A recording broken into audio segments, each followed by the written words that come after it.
Oke, kita lanjut lagi di jenis-jenis berita. Jenis-jenis berita apa saja yang berdampak besar? Ada di sana FOMC, Federal Open Market Committee. Ada Federal Fund Rate, ya ini yang begini-begini nanti berdampak sangat besar. Pasti akan menggerakkan candle yang saat itu yang sangat ekstrim nanti.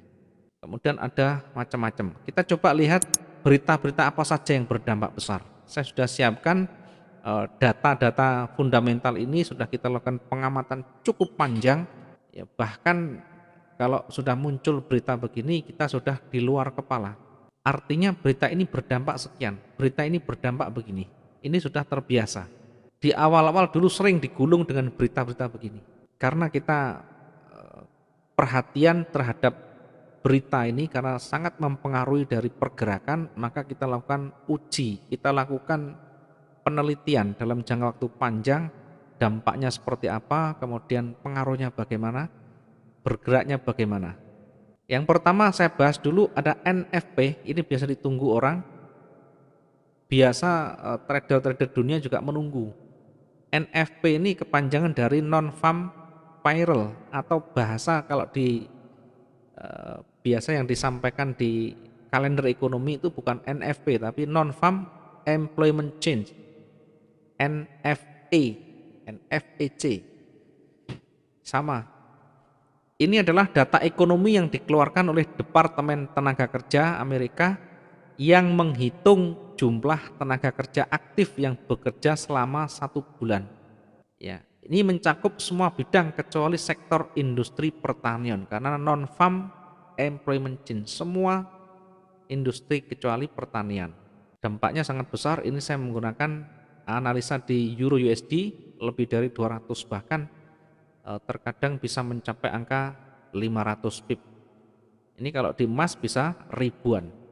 NFP ini selalu keluar di hari Jumat minggu pertama, selalu hari Jumat, kecuali ada perubahan. Ya, sepanjang sejarah ini selalu hari Jumat. Ada kalanya maju pernah hari Kamis juga pernah. Yang pasti selalu hari Jumat minggu pertama. Jadi minggu depan belum, berarti minggu depan lagi.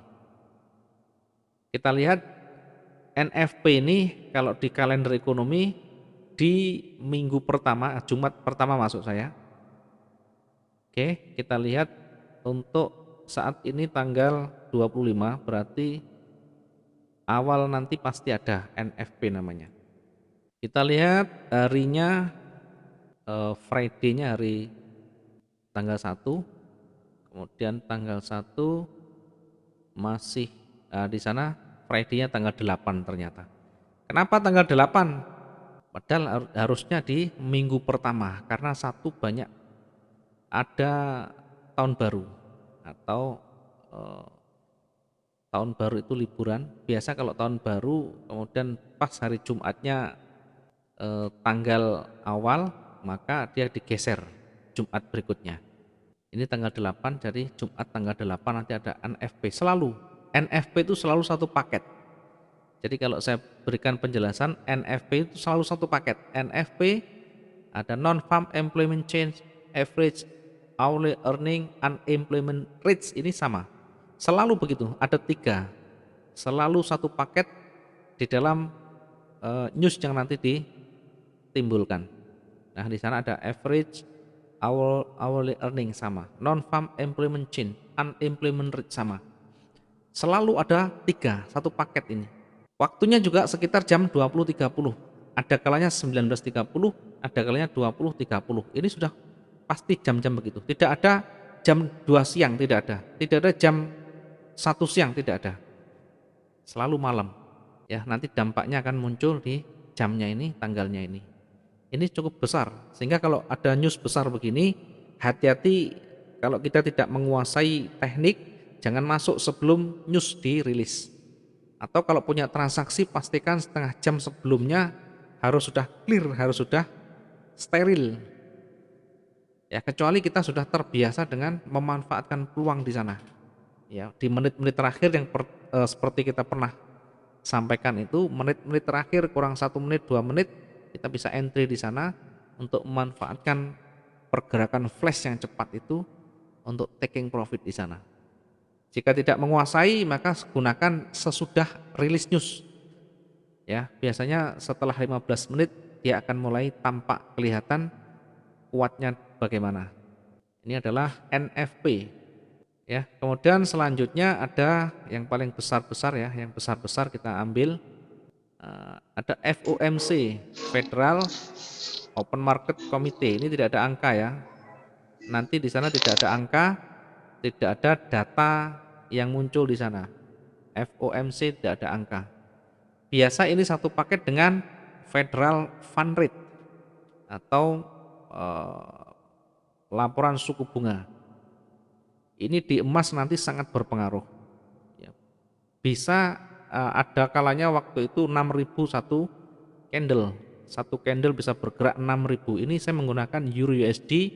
Di Euro USD aja bisa lebih dari 500 ya. Kita pernah mengalami ini sampai 800 pip waktu itu malam. Dan ini selalu malam, tengah malam. FOMC yang Federal Fund Rate ini selalu tengah malam. Jam 12, jam 1, jam 2 malam, setengah 3 malam gitu.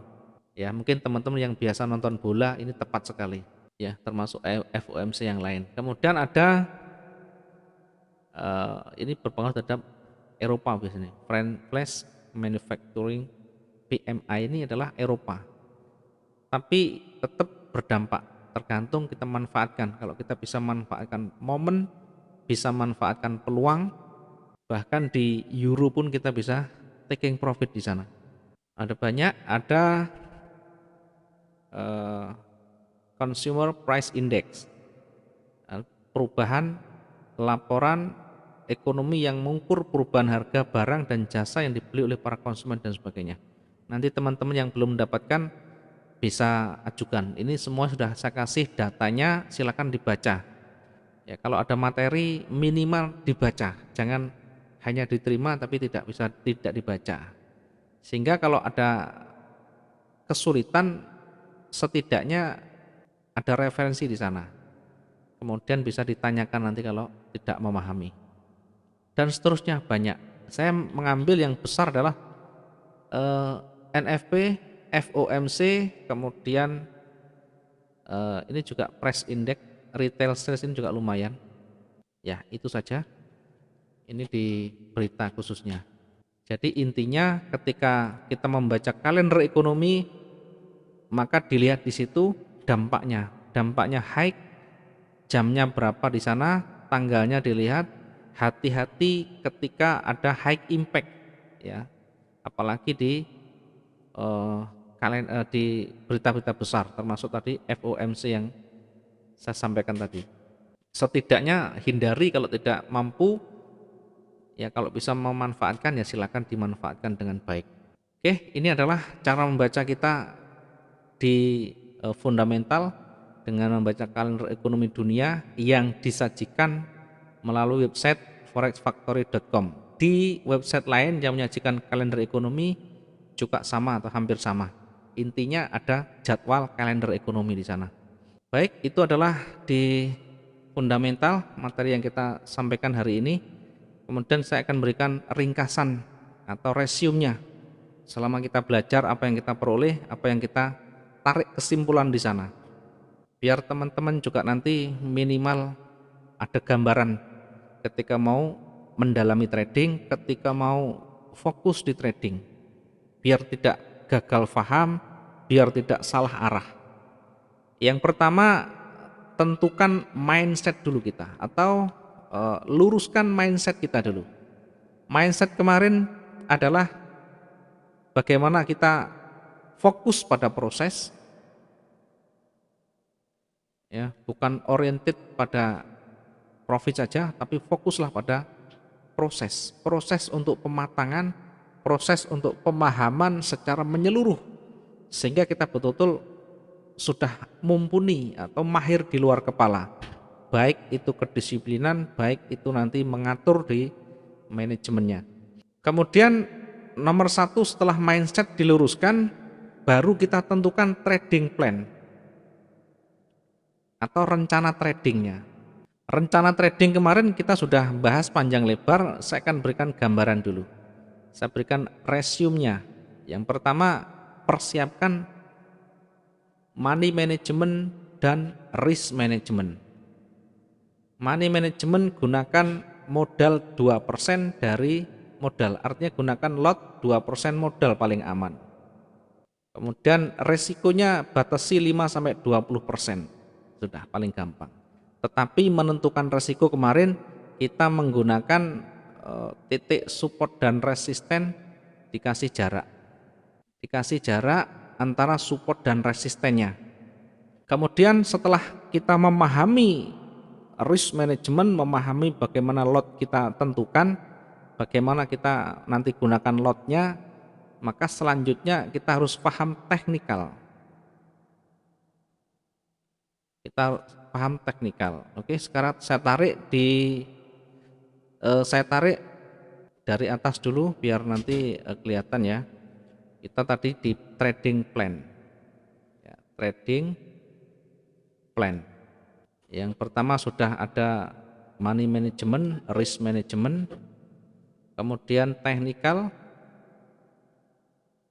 Teknikal yang paling pokok kita nanti pahami adalah bagaimana kita penguasaan tren, penguasaan time frame, kemudian bagaimana penguasaan terhadap support resisten atau price action, ya, price action, kemudian penguasaan terhadap support resisten tadi. Ya, ini minimal kalau kita menguasai ini nanti setidaknya kita akan memahami pergerakan, kehati-hatian kita akan bisa dapatkan di sana. Kemudian di trading plan berikutnya apa? Ya, kendalikan psikologi. Psikologi di sana kemarin apa? Berkaitan dengan disiplin. Ya, baru kita memahami tadi yang namanya fundamental atau kalender ekonomi. Ya, kalender ekonomi. Oke, saya break dulu sebentar, tak minum dulu ya. Oke, mohon maaf, kita lanjut dulu. Jadi di trading plan tadi ada money management, risk management, kemudian teknikal berikutnya. Teknikal di sana yang perlu kita pahami adalah trend, time frame, price action, support resisten. Berikutnya adalah psikologi terkait dengan disiplin. Baru tadi di kalender ekonomi. Oke, kalau kita teman-teman sudah betul-betul memahami semuanya ini, saya pastikan akan mampu membaca dengan baik, mampu membaca peluang dengan baik, ya, dan tentunya akan bisa profit dengan konsisten. Sementara itu kita bisa berikan resume-nya. Ada pertanyaan silakan ditanyakan. Ada pertanyaan dulu dari Pak Virgianto ya.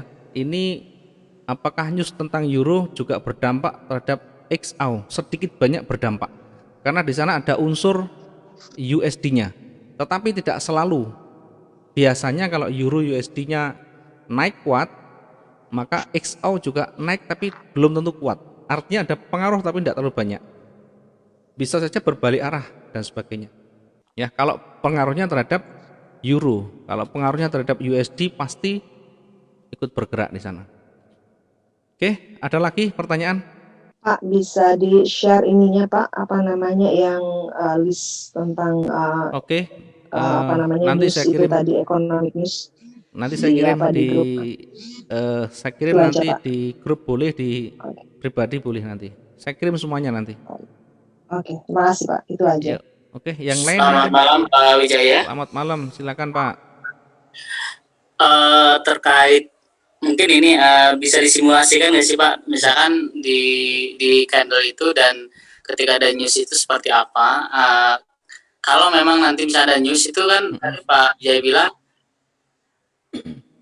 Pak Wijaya bilang tadi bisa kita open beberapa saat sebelum itu rilis atau setelah rilis gitu loh, baru kita open ngikutin trennya seperti itu. Gitu Pak. Ya, sebenarnya sudah sering kita sampaikan dan sering kita bahas pas ada rilis, pas ada market itu pas ketika news kemarin sudah kita sampaikan, ketika jelang news perhatikan di menit-menit terakhir, perhatikan pergerakan demi pergerakan, kurang 1 sampai 2 menit. Biasanya saya masuk di angka di menit-menit terakhir, di kurang 1 menit 2 menit, ini baru entry saya. Dengan cara apa? Dan itu Dengan cara pending order. Pending ordernya bagaimana? Ya contoh begini ya. Di emas dan di euro USD berbeda ya, perloakannya berbeda. Kalau di emas ya, kalau di emas itu biasa saya ngambil jarak 150 atau sekitar 150 dari titik running. Namun demikian juga mengikuti dari pergerakannya. Misalkan begini, ini pergerakan begini. Nah, kemudian saya biasanya ngambil di bawah dan di atasnya sekitar 150 sampai 200 di sana. Ya. Di awal kita hitung, tapi lama kelamaan kita terbiasa sehingga hanya kita menggunakan perkiraan. Bagaimana pergerakannya di sana, kita tentukan jangan terlalu jauh, jangan terlalu dekat. Karena di emas ini bisa nge-flash kencang sekali. Ya, begini. Kalau kita tidak paham dengan kondisi price action yang bergerak saat itu. Kalau misalkan kita menggunakan pending order, maka gunakan lot yang sama. Di atas misalkan buy stop. Ya, misalkan lot 0,5. Nah, di bawah juga gunakan lot yang sama. Ketika kita betul-betul tidak bisa membaca pergerakan, ini berarti sell stop. Artinya tidak bisa membaca pergerakan bagaimana? Kita tidak paham. Naik turunnya sama, misalkan hijau dan merah sama-sama kuat, maka bisa kita gunakan dua-duanya begini. Tetapi ketika kelihatan naiknya lebih kuat, ini hijaunya makin kuat dan merah semakin ditekan di sana, maka kita bisa gunakan langsung di sana buy. Kalau misalkan naiknya kuat atau misalkan tekanan ke bawah kuat seperti ini, ya. Tekanan bawah kuat mendekati news, tekanan ke bawah kuat sekali. Kemudian di area ini kita lihat di area juga namanya resisten, kita bisa gunakan satu eksekusi langsung. Yang ini sell misalkan. Sell 0,5, ini berarti eksekusi langsung, tidak ada pending order. Ini kurang 1 menit atau 2 menit. Usahakan di menit-menit mau ganti. Kemudian setelah kita entry sell di sana, jangan lupa untuk dikasih sabuk pengaman. Berarti sell itu kalau ruginya kalau naik, maka kita kasih di sana pending order buy stop ganti. Ya. Karena sudah eksekusi, maka buy stopnya jangan sama lotnya, kasih 2 kalinya. Ya, begini caranya. Sehingga nanti misalkan dia bergerak naik ke atas, kita masih tetap ketulungan. Ketika jelang sudah terakhir 1 menit terakhir ya, tinggal kurang 1 menit, kemudian setidaknya 1 menit sudah berjalan, tinggal menunggu waktu, maka jangan fokus pada gambar begini, fokus langsung di angka semuanya. Fokus yang di transaksi di sana. Pastikan ketika profit langsung di close, selesai. Karena berita besar itu dampaknya flash, cepet set, kembali lagi bisa nanti. Dan ini sering kita lakukan. Profit langsung closing aja gitu ya. Pokoknya kalau sudah 1 menit terakhir, kemudian sudah 1 menit terakhir kurang, misalkan sudah jam 20.29 sudah berjalan kira-kira kurang 30 detik, kita langsung alihkan ke transaksi yang di floating itu, bukan yang di gambar begini. Jangan fokus di begini, tidak ada gunanya. Langsung fokus di angka semuanya. Ya. Maaf Pak, itu mungkin buy stop Pak, bukan sell stop Pak. Iya, maksud saya begitu. Mohon maaf ya. Ya biasa Pak. Terima kasih Pak. Sudah mulai tua Pak, mohon maaf ya Pak. Ini maksud saya buy stop. Sama Pak. Oke, jadi salah keyboard begini. Iya. Jadi caranya begitu Pak. Nah ini untuk kita bisa entry sebelum news itu membutuhkan latihan. Saya dulu latihan panjang sekali begini. Karena di pembelajaran yang kita dapatkan dulu di Manila sana, yang kita dapatkan ketika kita menghadapi news begini, ya itu malah dilarang ketika sebelum news. Gunakan sesudah news, ya, minimal 10 menit, 15 menit baru kita entry di sana. Tapi saya tidak mau menyerah, saya punya tantangan karena kalau saya perhatikan news itu kok besar sekali. Nah, besar sekali itu kalau tepat lah enak sekali gitu. Maksud saya kalau entry saya pas, itu kan saya bisa panen raya gitu.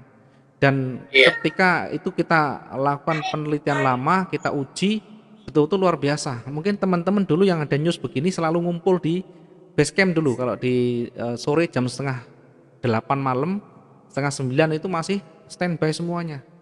Dan itu bisa kita buktikan bareng-bareng, bahkan satu flash saja bisa ribuan profit kita. Ribuan dolar, bukan ribuan pip ya. Saat itu langsung, tidak butuh waktu lama. Paling hitungan detik saja selesai. Flash gitu, nge-flash. Bahkan dulu candaannya kalau enggak naik-naik itu kan pakai saya layar itu, pakai LCD proyektor. Jadi teman-teman ada yang bercanda, oh ini saya angkat aja anunya nih, candlenya biar cepet naik gitu. Pokoknya pas waktu bareng-bareng itu menyenangkan sekali. Dan itu bisa lebih apa ya, membuat semangat karena betul-betul saat itu langsung profit, langsung bisa dinikmati. Dengan cara apa?